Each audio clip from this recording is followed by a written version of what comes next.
कहला मेरी शब्दों की तरफ ये मेरी अंतिम भेंट है। और जब शर्फे माँ का कितने समझदार है। ऐसे ही मैं कल आगरा में कह रहा था, मैं शर्फे माँ के एक बहन होली के बाल है, नहीं बोली सच्ची दरबार। ये एक माँ की भक्तिल माँ की संत बाबू जी, एक माँ की भक्तिल माँ की संतन केला करौली धाम जाती है। कहाँ जाती है? केला करौली धाम। और वहां पे एक लिलहारी मिल जाती है, लीला गोदने वाली। प्लीज बाबूजी, मैं पैर छू करके केवल निवेदन कर रहा हूं, बस मेरी तरफ है। हथियार नहीं, हाथ जोड़ सकता हूँ, पैर छू सकता हूँ, और कोई बात नहीं। तो माँ की भक्ति और उधर से वो लिलहारी जो शरीर के अंगों पे नाम लिखती थी। पहले कोई ओम लिखाता था, कोई नाम लिखाता था, कोई हनुमान जी, पर आजकल तो वो चल रहे हैं। एक बार भगवान श्री कृष्ण भी बरसाने में चले गए, लिलहारी बंद कर दी। तो वो लिलहारी कहती है कि बहन सुबह से मेरी बौनी नहीं हुई, तू अपने शरीर के अंग पे कुछ न कुछ लिखवा दे। तो वो माँ की भक्तिल कहती है कि मैं लिखाऊंगी तो अवश्य, पर मेरी एक शर्त है। शर्त ये है कि जिस शब्द से मेरे शरीर के अंग का नाम चालू हो, उस शब्द से मेरे शरीर के अंग अंग पर अगर तू मेरी माँ के नाम लिखेगी तो मैं अवश्य लिखाऊंगा। एक बार कह दिए, बोलो कैला मैया की। इसे कहते हैं दुर्गा कवच, दुर्गा कवच। और हमारे ब्रज में इसे कहते हैं मल्हार। कुछ नाम ऐसे हैं जो नवदुर्गाओं में आते हैं, आइए सुनिएगा। सत्य कलम ले हाथ में,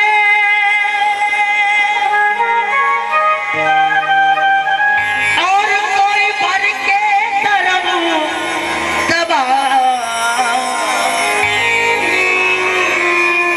सत्य कलम ले हाथ में, भर के धर्म दबा। जो जो मैं तो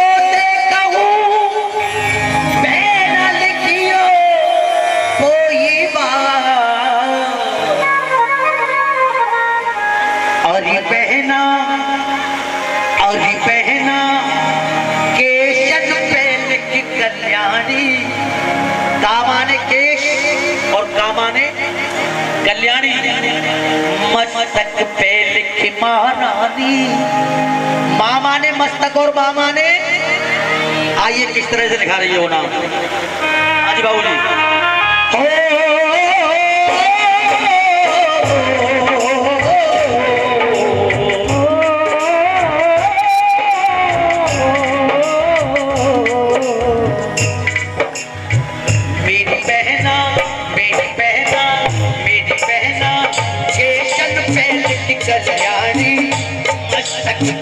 महारानी लिखते लिखाओ जो जो बात, मेरी बहना के जो लिख कल्याणी।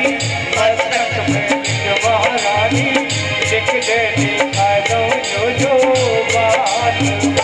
अरे माँ के नाम लिखो जितना के बहना, लिखियो नहीं लगन लगा के, अपने मन में हर चाके लिखते लिखाओ जो जो बात। मेरी बहना के जो पे कल्याणी, मस्तक में महारानी लिखते लिखाओ जो जो बात।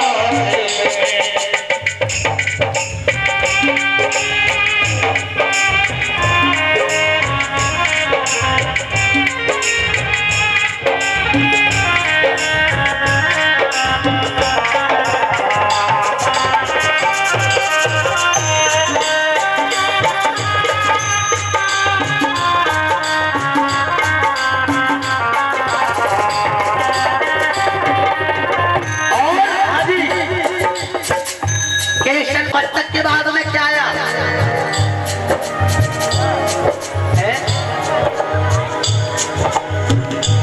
मस्तक के बाद में शरीर का कौन सा अंग आएगा? सुन रही हो कि सुन रह गई हो? आंख, आंख से पहले एक और चीज है, ये तो हो गया।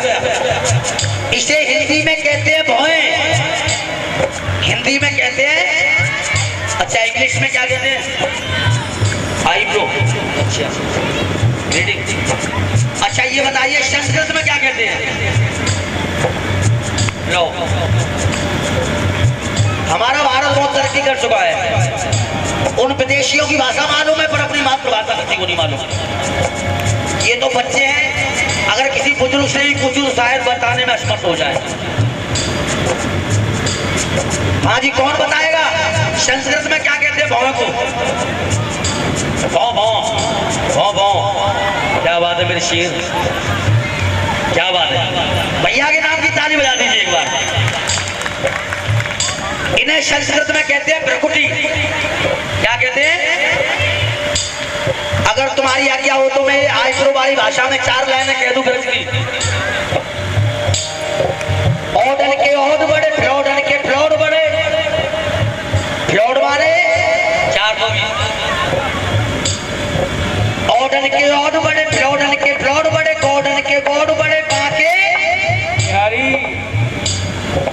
ओडन के ओड बड़े, फ्लोडन के फ्लोड बड़े, गोडन के गोड बड़े, बाके बिहारी। अरे ब्रज को उठा में लोड, मुक्ति के सीधे रोड, मीना के पिन कोड बाके। और ब्रज के फेमस थी माने चोर। ब्रज के फेमस थी गोपिन की रेड लीफ, दुनिया के हैं चीफ बाके बिहारी जी, दुनिया के हैं चीफ बाके बिहारी जी। अगर मेरी ये लाइन पसंद आए तो केवल आशीर्वाद चाहूंगा, तालियों। अभी नहीं पहले सुन लो। अरे दुनिया के हैं चीफ बाके बिहारी जी, अरे दाऊ जी के राइट हैंड रुक्मिणी के हस्बैंड, दाऊ जी के राइट हैंड रुक्मिणी के हस्बैंड, और राधा के बॉयफ्रेंड बाके बिहारी, राधा के बॉयफ्रेंड बाके बिहारी, राधा के बॉयफ्रेंड बाके बिहारी। आज आइए सुनिएगा, इसे कहते हैं प्रकृति।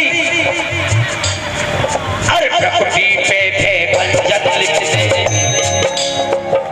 किस तरह से लिखा है ये मुना? प्रकृति पे पंचत लिख दे, पलकन पे प्रतिपाली, प्रकृति पे पंचत लिख दे, पलकी पे प्रतिपाली। अरे नैनों में नैना देवी लिख दे, गोर से कमला काली हो, नैनों में नैना देवी लिख दे, अरे नैनों में नैना देवी लिख दे। और अरे नाक पे नारायणी लिख दे, नाक पे नारायणी लिख दे, कानों पे गंगा जी, नाक पे नारायणी लिख दे, कानों पे गंगा जी। बहना अरे बहना, अरे बहना, कानन पे गौरी जानी, रचना पे लिख दो रानी, लिख दे लिखाओ जो आज मेरी बहना, एक पे गजरानी, मस्तक पे मेहरानी, लिख दे लिखाओ जो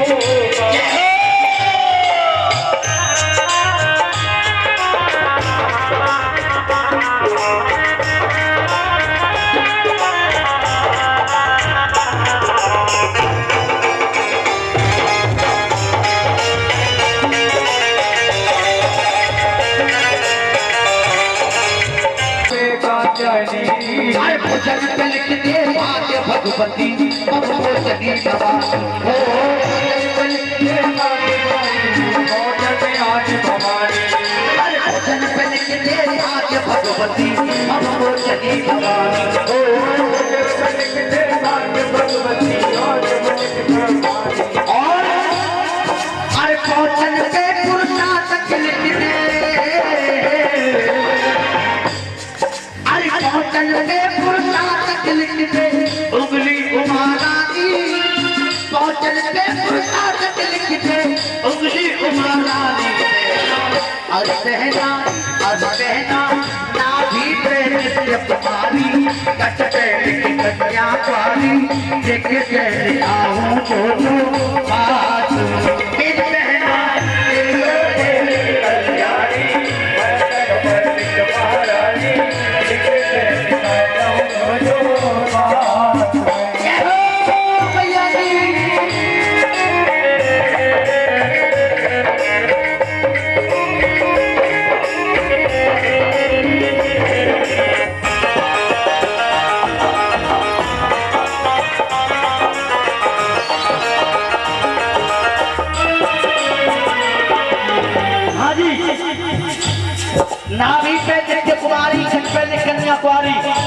अब इसके बाद में बारी आई और मैं 2 लाइन और मुझे याद आ गई।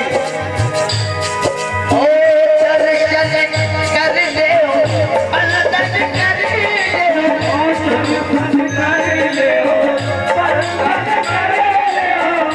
मेरा कर दे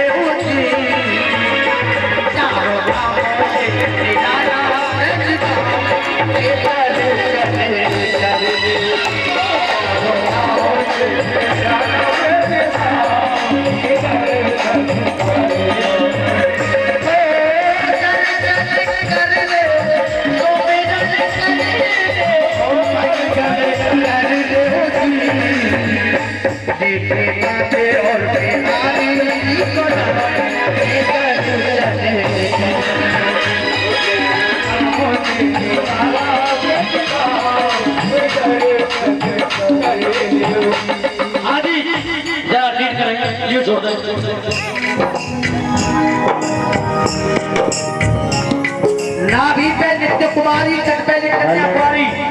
अब इसके बाद में नंबर आया। हाँ जी खुले।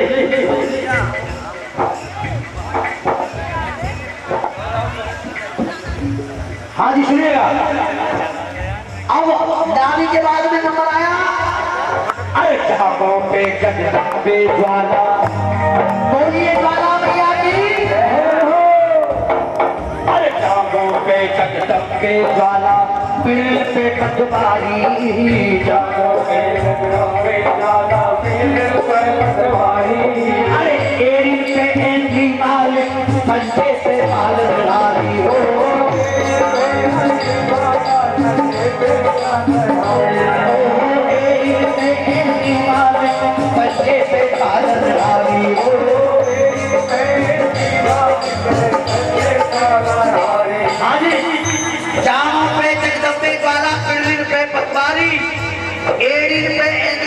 पंजे पे पालन। अब बचा पैर का तलवा। पैर के तलवे में वो किस तरह से नाम लिखा रही है। अरे जांघों पे जगदम्बे वाला, अरे जांघों पे जगदम्बे वाला, बिल्ल पे पटवारी, एड़ी पे एड़ी मालिक, पंजे पे पालन हारी हो।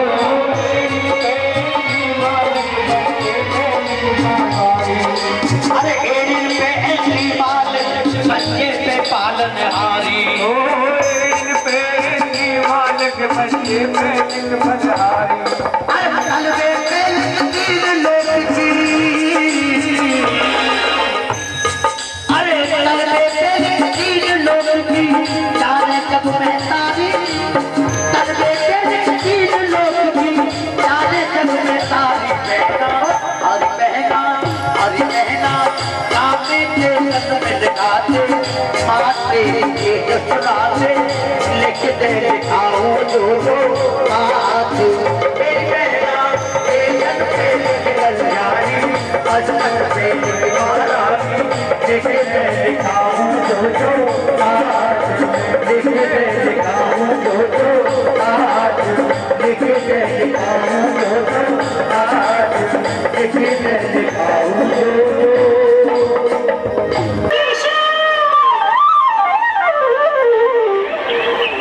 राधे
बजाते हुए वो राधा तेरा शाम देखा।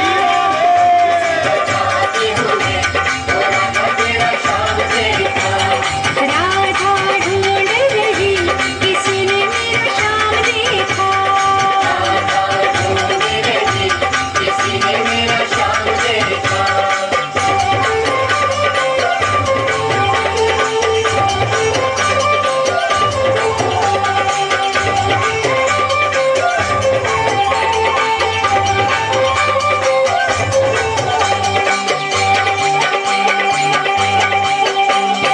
राधा तेरा शाम हमने गोकुल में देखा। राधा तेरा शाम हमने गोकुल में देखा।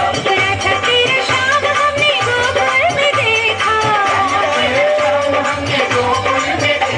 अरे गैया चराते हुए वो राधा तेरा शाम देखा। गैया चराते हुए वो राधा तेरा शाम देखा। राधा ढूंढ रही किसी ने मेरा शाम देखा। राधा ढूंढ रही किसी ने मेरा शाम देखा।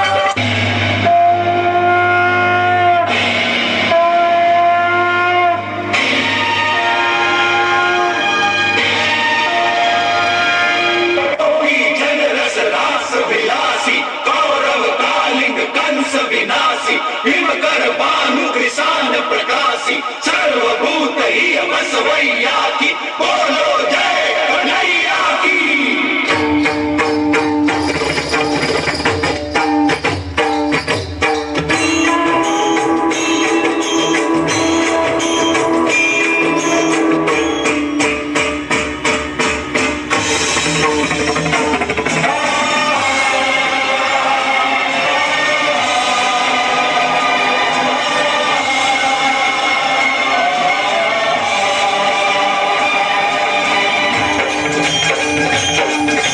लटखट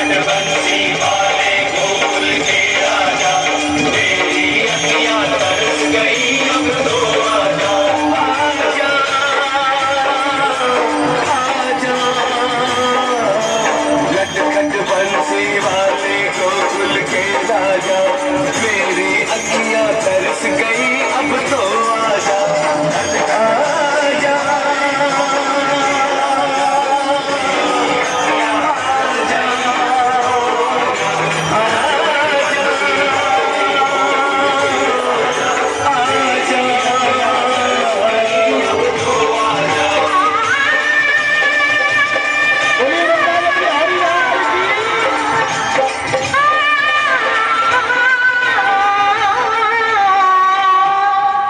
जमुना के तट पर जब नटखट बंसी वाले की बंसी बाजेगी राधा नाचेगी। बंसी बाजेगी राधा नाचेगी। बंसी बाजेगी राधा नाचेगी। बंसी बाजेगी राधा नाचेगी। बंसी बाजेगी राधा नाचेगी। बंसी बाजेगी राधा नाचेगी। बोले वृंदावन बिहारी लाल की। ओ कान्हा बरसाने में आई रैया बुलाई गई राधा प्यारी। कान्हा बरसाने में आई रैया बुलाई गई राधा प्यारी। बुलाई गई राधा प्यारी। बुलाई गई राधा प्यारी। बुलाई गई राधा प्यारी। बुलाई गई राधा प्यारी। रास्ता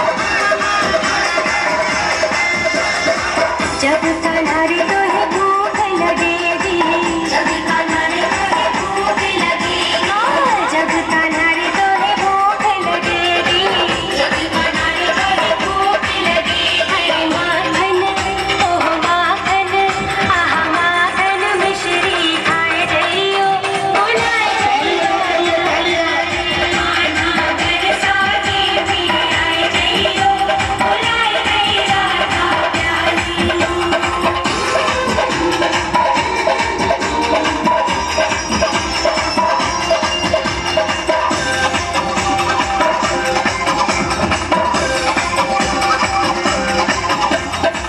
जब कन्हरी तो है प्यास लगेगी, जब कन्हरी तो है प्यास लगेगी, जब कन्हरी तो है प्यास लगेगी, जब कन्हरी तो है प्यास लगेगी। अरे ठंडा ओह ठंडा आह ठंडा पानी पी जइयो बुलाए गई राधा प्यारी। माना बरसाती भी आए जइयो बुलाए गई राधा प्यारी।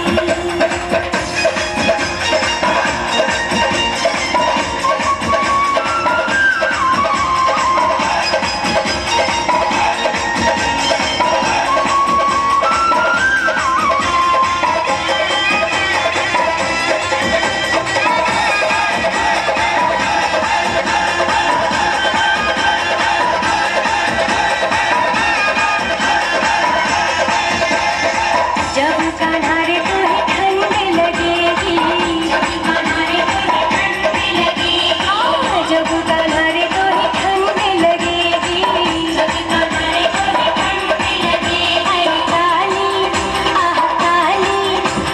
काली कमलिया ले जा की गूंज गूंज रही है नारद वीणा तार पर। रुकी यहाँ पर काल रात्रि चंड मुंड को मार कर, यहाँ पर काल रात्रि चंड मुंड को मार कर। घलन घलन घन घंटा बाजे चामुंडा के द्वार पर। घन घन घंटा बाजे चामुंडा के द्वार पर। रुकी यहाँ पर काल रात्रि चंड मुंड को मार कर, यहाँ पर काल रात्रि चंड मुंड को मार गए। घलन घलन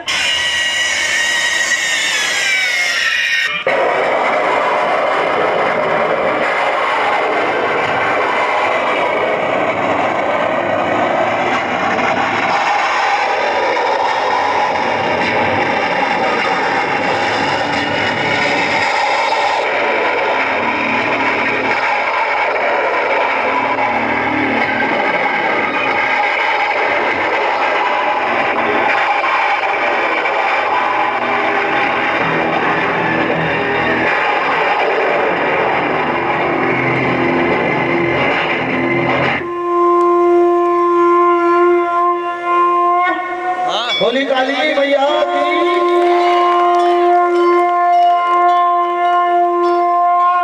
महाकाली असुरों का संहार करते हुए इतने जुनून में आ गई, जो सामने आया कट गया।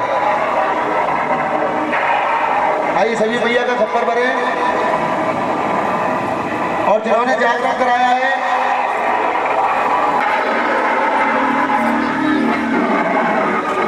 कहते भावना में भावना वो भावना बेकार है, अगर भावना में भाव है तो भव से बीड़ा।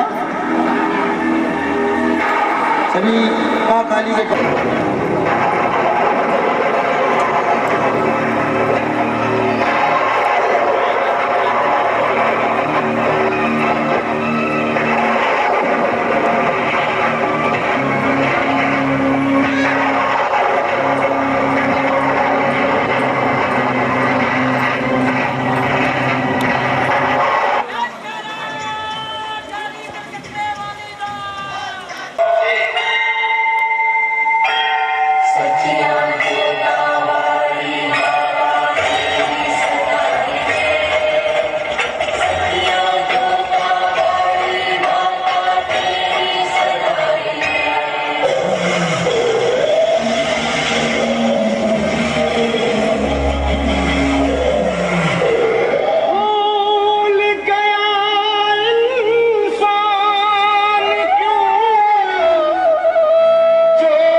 क्या खाक कमाया है। जंगल के राजा जल्दी आ जा, कहाँ है माँ मेरी ये तो बता जा। जंगल के राजा जल्दी आ जा, कहाँ है माँ मेरी ये तो बता जा। ढूंढ ढूंढ के हम है हारे, माँ को तरसे नैन हमारे दिए हमने तो लाखों यकीन। माँ के करा दो दर्शन मेरी, माँ के करा दो दर्शन प्यारे, माँ के करा दो दर्शन हे सिंह, माँ के करा दो दर्शन। जय माता दी जय माता दी जय माता दी जय माँ, जय माता दी जय माता दी जय माता दी जय माँ, जय माता दी जय माता दी जय माता दी जय माँ, जय माता दी जय माता दी जय माता दी जय माँ। मेरी माँ के करा दो दर्शन हे सिंह, माँ के करा दो दर्शन तू मेरी, माँ के करा दो दर्शन हे सिंह, माँ के करा दो दर्शन।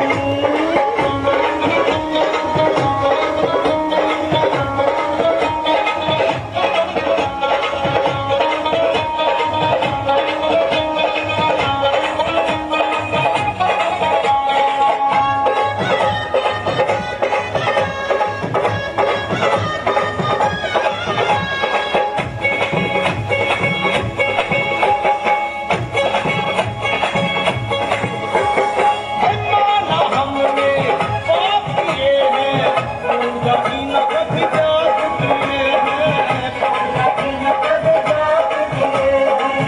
दुनिया के हैं पीछे भागे, अपनी गुर्बत याद किए हैं, अपनी गुर्बत याद किए हैं। पूछता हूँ तुमसे मैं, गलती तो हो जाती है, करता हूँ कई कोशिशें, नीयत बदल क्यों जाती है। कह तो माँ से माफ कर दो, दिल ये हमारा साफ कर दो। ये है तुम्हें माँ को करा दो दर्शन मेरी, माँ के करा दो दर्शन हे सिंह, माँ के करा दो दर्शन मेरी, माँ के करा दो दर्शन। जय माता दी जय माता दी जय माता दी जय माँ, जय माता दी जय माता दी जय माता दी जय माँ, जय माता दी जय माता दी जय माता दी जय माँ, जय माता दी जय माता दी जय माता दी जय माँ।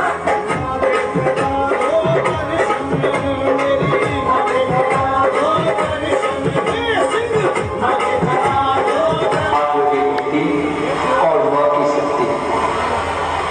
काश अल्लाह शेर महाराज कितने खुश हुए। शेर दुर्गा शेर खुश होकर किससे नाचते हैं, आइए देखिए। बल्ले बल्ले तेरी बल्ले बल्ले, बल्ले बल्ले तेरी बल्ले बल्ले, बल्ले बल्ले नी तेरी बल्ले बल्ले।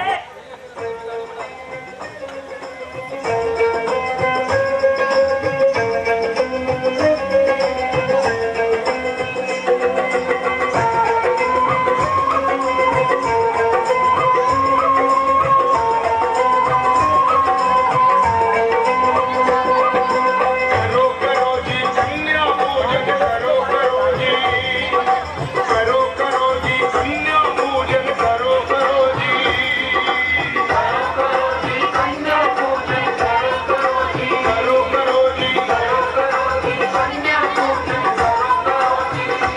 ओ सुख संपत्ति ऐश्वर्य दान दे, विजय रूप यश फल महान दे। सुख संपत्ति ऐश्वर्य दान दे, विजय रूप यश फल महान दे। मन से ध्यान धरो जी, कन्या पूजन करो करो। बहुत छोटी थी, बाल्यावस्था थी। तारा बड़े नियम और कर्म के साथ भजन पूजन किया करती थी। दोनों बहनें एकादशी का व्रत रखा करती थी। एक दिन बड़ी बहन तारा ने छोटी बहन को बाजार से कुछ सामान लेने के लिए भेजा। बाल्यावस्था होने के कारण भूख से व्याकुल होने पर भूल से रुक्मन ने बाजार में चावलों का आहार ग्रहण कर लिया। और हमारे हिंदू धर्म में बताते हैं जो इंसान एकादशी का व्रत करते हैं, अगर एकादशी के व्रत के दिन चावलों का आहार ग्रहण करते हैं तो मांस खाने के बराबर पाप लगता है। रुक्मन के द्वारा हुई भूल, उसने आकर के सारी बात तारा को बताई तो तारा ने गुस्से में आकर के उसे श्राप दे दिया। अरे नीचनी, तूने एकादशी व्रत को खंडित किया है, मैं तुझे श्राप देती हूँ, तू अगले जन्म में ऐसी योनि को प्राप्त हो जो कि कीड़े मकोड़े खा करके अपना जीवन यापन करे, तू ऐसी छिपकली योनि को प्राप्त हो। जब बड़ी बहन ने उसे श्राप दिया, रुक्मिणी रोती हुई तारा के चरणों में गिर गई, कहने लगी, बहन आपका श्राप तो मुझे श्रोधार्य है, लेकिन मुझे छिपकली योनि से मुक्ति का कोई उपाय बताइए। तो तारा ने उसको वचन दिया कि अगले जन्म में तुझे इस जन्म की सारी बात याद रहेगी और तू परोपकार करेगी। परोपकार से बढ़कर के कोई पुण्य नहीं होता है। अगर परोपकार करेगी तो तुझे अवश्य छिपकली योनि से मुक्ति मिलेगी। बहन के श्राप के कारण रुक्मिणी छिपकली योनि को प्राप्त होती है और तारा अगले जन्म में इंद्रलोक की अप्सरा बनती है। इधर पंजाब में एक राजा स्पर्श नाम के हुए, जिनके पास कोई संतान नहीं थी। एक दिन राजा स्पर्श अपनी सवारी सहित अपने नगर में भ्रमण के लिए निकले। उन्होंने देखा कि एक रास्ते में महतरानी झाड़ू लगा रही है और जैसे ही महतरानी ने राजा की सवारी को आते हुए देखा तो उस महतरानी ने अपनी पीठ राजा की तरफ कर ली और अपना मुंह राजा की तरफ से फेर लिया।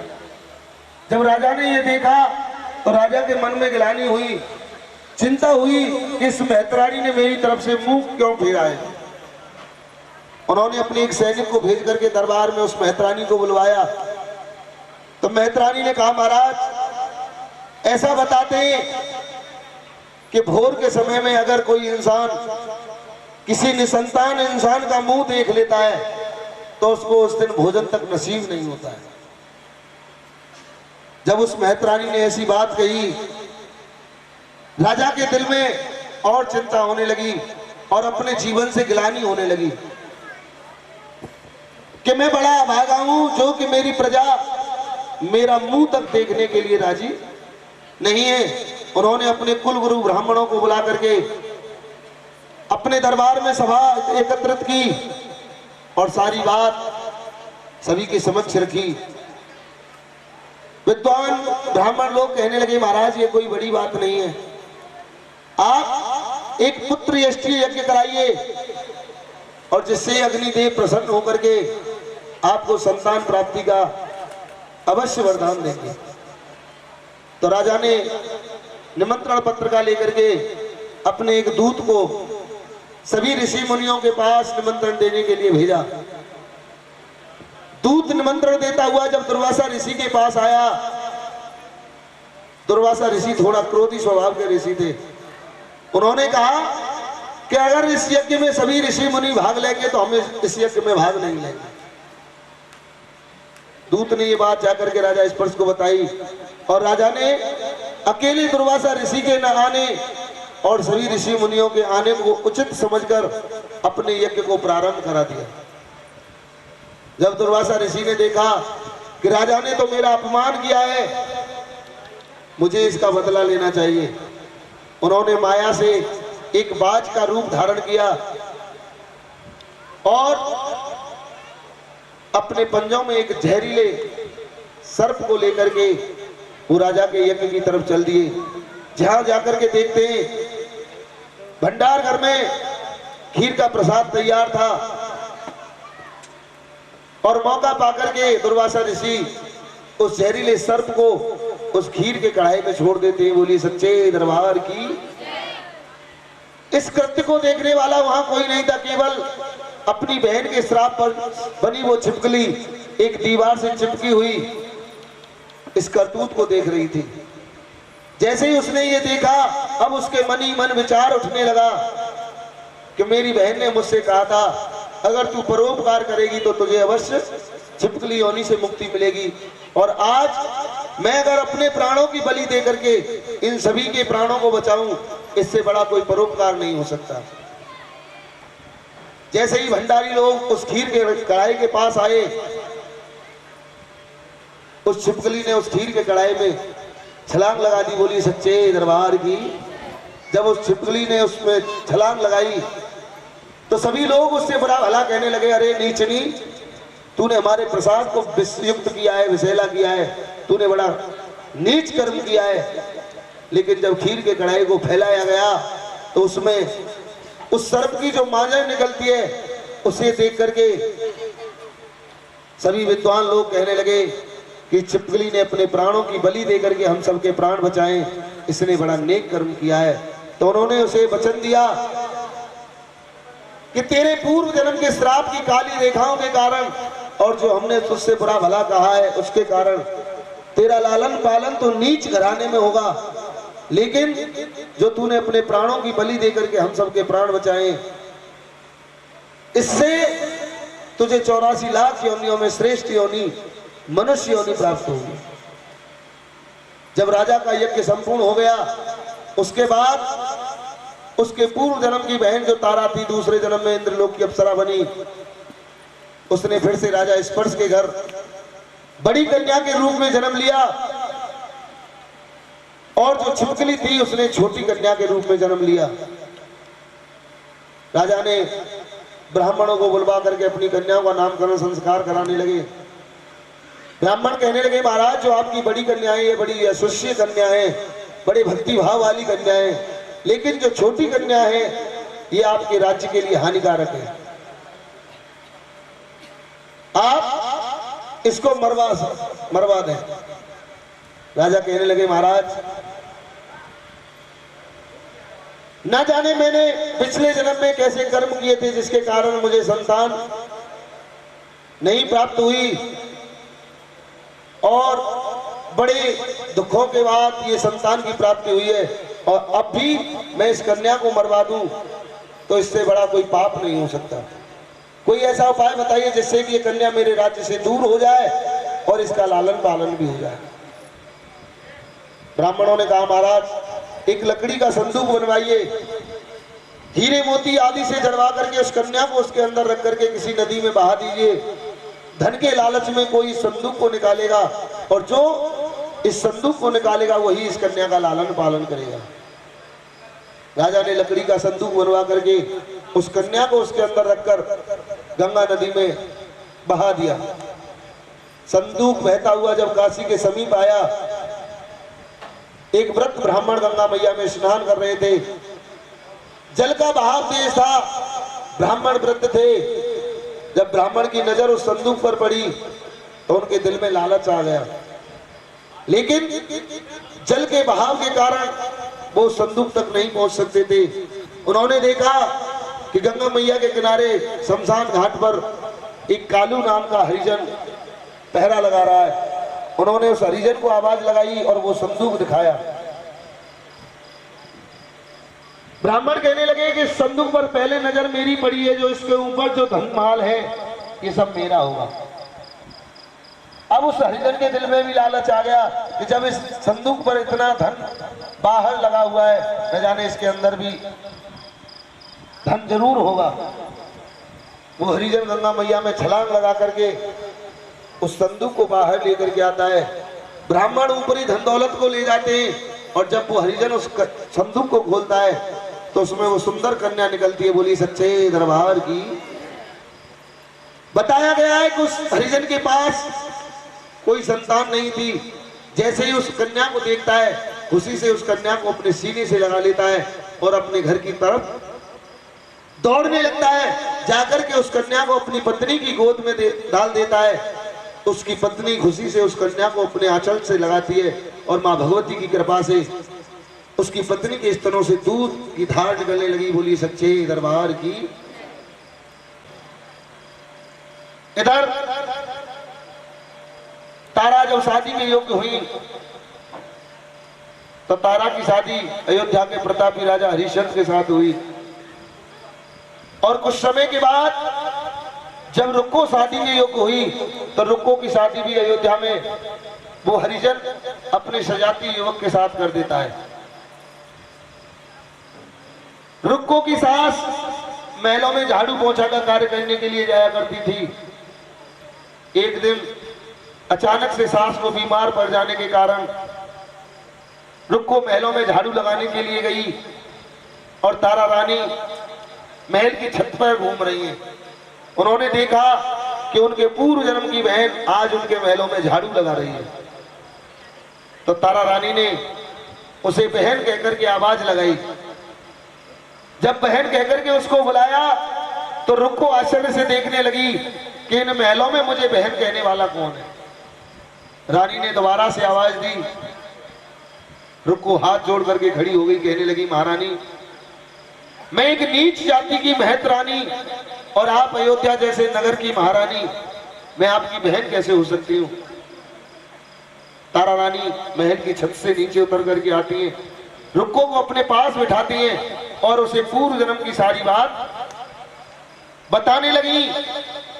जब पूर्व जन्म की सारी बात बताने लगी तो रुक्को कहने लगी, बहन, आप जब 3 जन्म की बात बता सकती हो, मेरी शादी को बहुत दिन हो गए, मेरे पास कोई संतान नहीं है, कोई ऐसा उपाय बताइए जिससे मुझे संतान की प्राप्ति हो। तो तारा रानी ने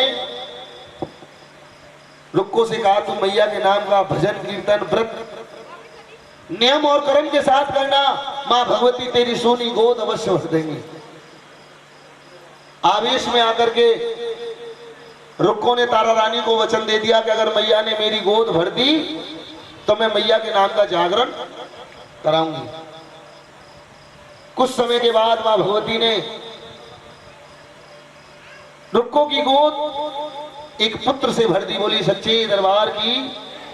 अब तो बेटे की खुशी में वो भजन कीर्तन जागरण तो बड़ी दूर की बात, मैया का नाम तक लेना भूल गई।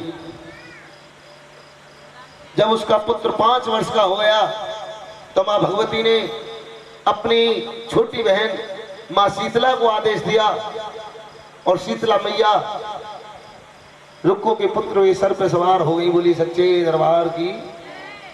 उसको तेज बुखार आया, चेचक माता निकल आई। पुत्र को व्याकुल देख करके रुक्को किसी वैद्य हकीम के पास नहीं, अब तो सीधी तारा रानी के पास पहुंचे। सारी बात तारा रानी को बताई। तारा रानी कहने लगी, रुक्को, ये मैया अपने भक्तों को दुख देने वाली नहीं है, ये तो भक्तों के दुख दूर करने वाली है। तूने अवश्य मैया के साथ छल किया है, धोखा किया है। तो रुक्को को वो 5 वर्ष पूर्व दिया हुआ वचन याद आया और कहने लगी, बहन, मैंने वचन दिया था कि अगर मैया ने मुझे संतान दी तो मैं मैया के नाम का जागरण कराऊंगी, लेकिन मैं बेटे की खुशी में मैया का जागरण तो बड़े दूर की बात, मैया का नाम तक लेना भूल गई। तो तारा रानी ने रुक्को से कहा, रुक्को, कुछ दक्षिणा और एक नारियल, 1 लोटा स्वच्छ जल लेकर के अपने पुत्र के ऊपर से उगार करके उठाना करके रख देना, और जब तेरा पुत्र स्वस्थ हो जाए तो मैया के नाम का जागरण करा देना। रुक्को ने मैया के नाम का उठाना किया, उसका पुत्र स्वस्थ हुआ। तो रुक्को मंदिर में पुजारी जी के पास पहुंची, कहने लगी, पुजारी जी, हमें मैया का जागरण कराना है। मंदिर के पुजारी कहने लगे, रुक्को, तू नीच जाति की हरिजन है, हम तेरे घर का पानी तक नहीं पी सकते, तेरे घर जागरण तो बड़ी दूर की बात है। रुक्को कहने लगी, नहीं महाराज, मुझसे तारा रानी ने कहा है जागरण मेरे घर पर होगा। जैसे ही तारा रानी का नाम आया तो पुजारी भी घबराने लगे, कहीं ऐसा ना हो तारा रानी ने इससे कहा हो और हम तारा रानी की बात को टाल दें, महारानी गुस्से में आकर के हमारा देश निकाला ना करा दें।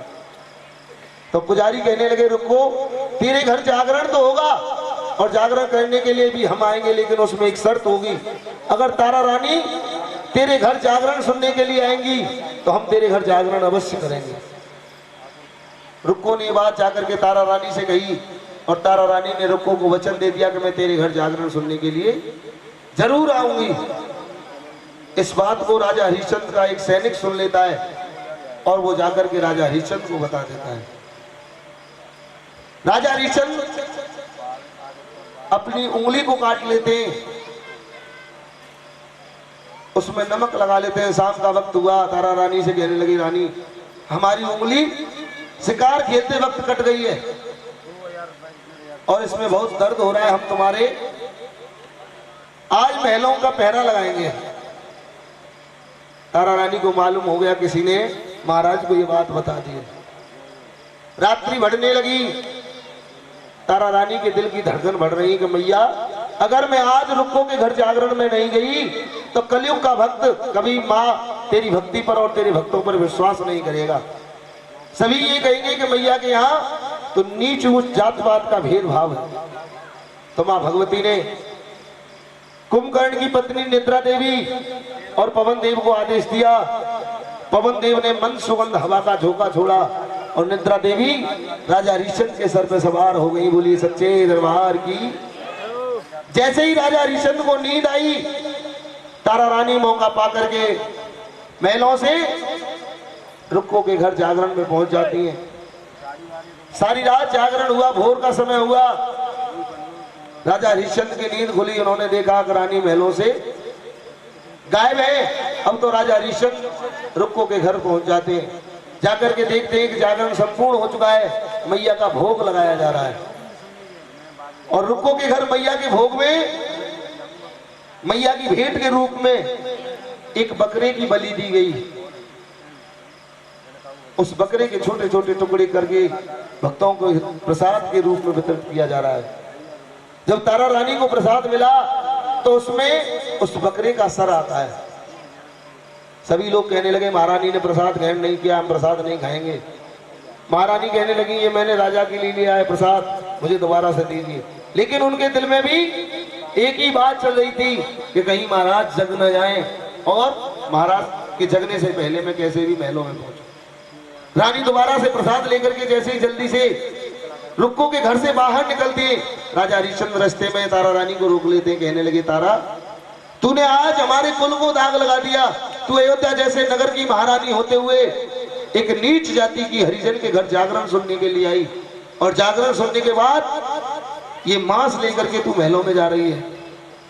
तारा रानी कहने लगी महाराज ये मांस नहीं, ये मैया का प्रसाद है। राजा हरिश्चंद्र को गुस्सा आता है और वो रानी के साड़ी के पल्लू को झटके से खींचते तो जो बकरे का सर था वो एक नारियल का रूप धारण करता है और जो मांस के छोटे छोटे टुकड़े थे वो पंचमेवा का रूप धारण करते हैं। बोली सच्चे दरबार की। जब राजा ने ये चमत्कार देखा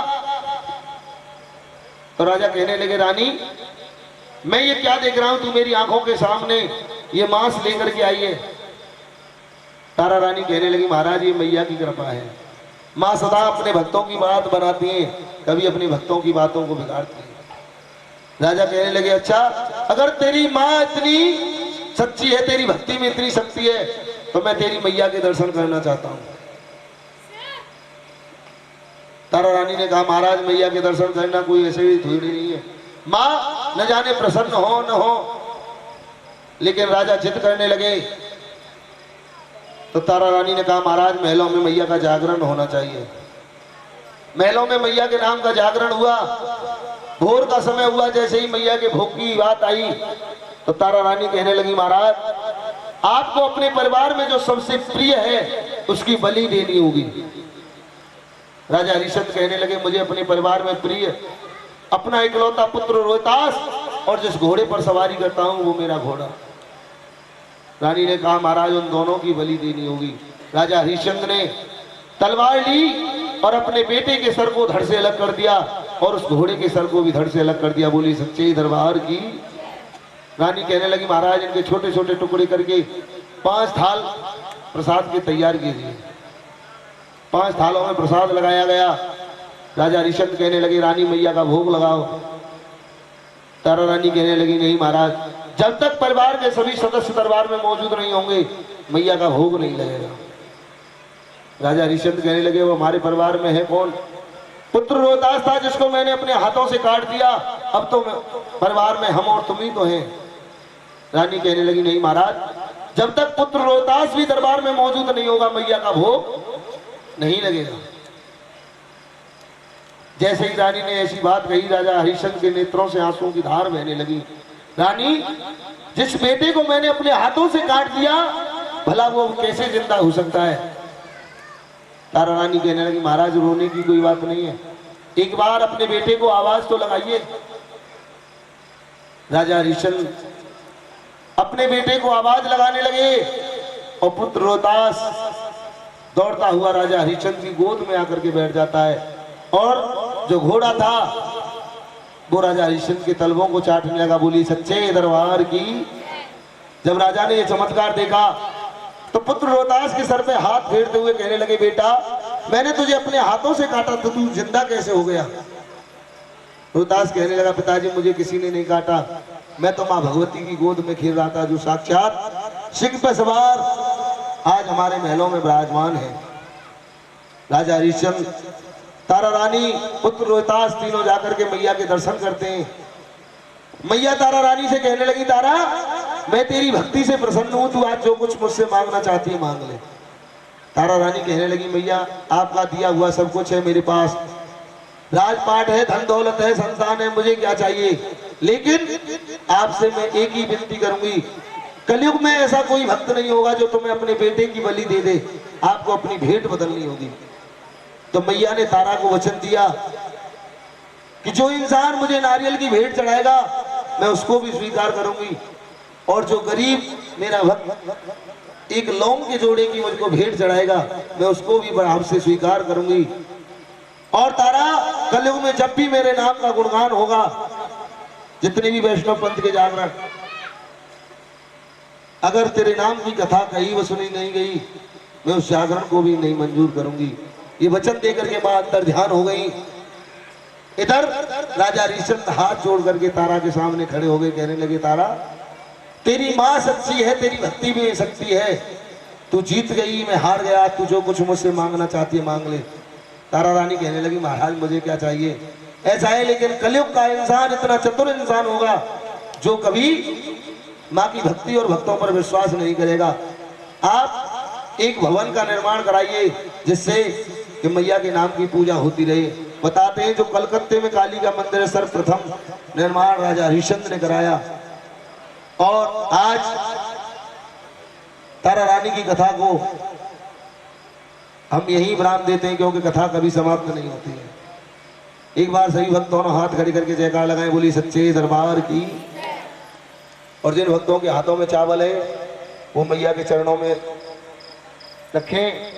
और ये जो भी अपने नाम की अरदास लगवाना चाहते हैं, तारा रुक्मिणी की कहानी की अरदास, वो अरदास लगवा सकते हैं। सभी अपने स्थान से उठ करके आए और मैया के चरणों में चावल छोड़े। और गुरुदेव, खप्पर वाली तेरे ही गुण गावे, भारती हो मैया हम सब उतारे तेरी आरती।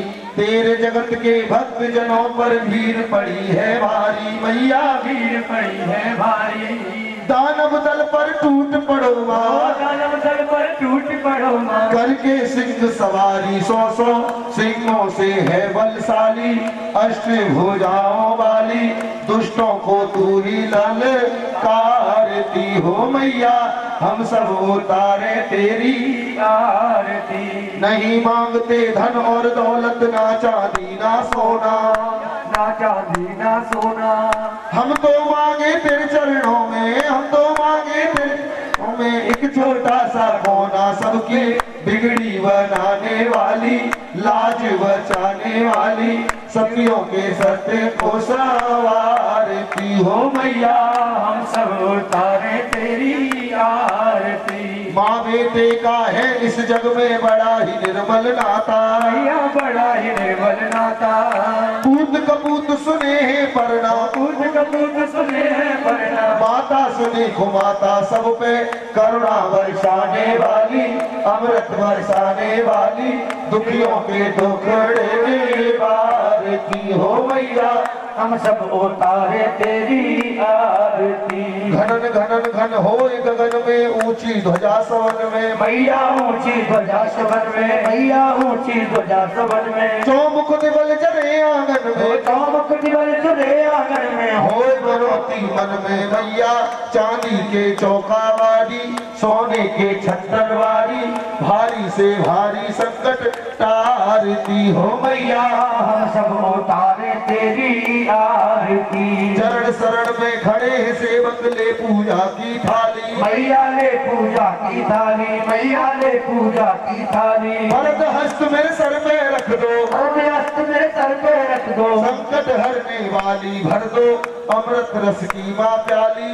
जय हो माँ शेरा वाली, दुनिया तुम्हारे गुण गावती हो मैया। हम सब उतारे तेरी आरती। छोटा सा परिवार हमारा, इसे बनाए रखना, मैया इसे बनाए रखना, मैया इसे बनाए रखना। इस बगिया में सदा खुशी के, इस बगिया में सदा खुशी के फूल खिलाए रखना मन से, करते जो नर और नारी, जिस दिन तेरी अज्ञारी, नैया भवर से ओ भारती हो मैया। हम सब उतारे तेरी आरती। अम्बे तुम हो जगदम्बे काली, जय दुर्गे खप्पर वाली, तेरे ही गुण गावे भारती हो मैया। हम सब उतारे तेरी आरती। मैया हम सब उतारे तेरी आरती। त्वमेव माता च पिता त्वमेव, त्वमेव बन्धुः च सखा त्वमेव, त्वमेव विद्याधरणं त्वमेव, त्वमेव सर्वं मम देव देव। कर्पूरगौरं करुणावतारं, संसार सारं भुजगेन्द्रहारं, सदा वसन्तं हृदयारविन्दे, भवं भवानी सहितं नमामि, भवं भवानी सहितं नमामि। हे माँ, तेरे जिन भक्तों ने तेरा जगराता कराया है, जिन भक्तों ने गाया है और जिन भक्तों ने जाकर के सारी रात सुना है, जाने अनजाने में कोई गलती हुई हो उसे क्षमा करना। बोलेगा जयकारा होगा विस्तारा, बोल अटल छत्र की। और जो भी तारा रानी की अरदास कराना चाहते हैं, ये अंतिम अरदास, ये भूर की अरदास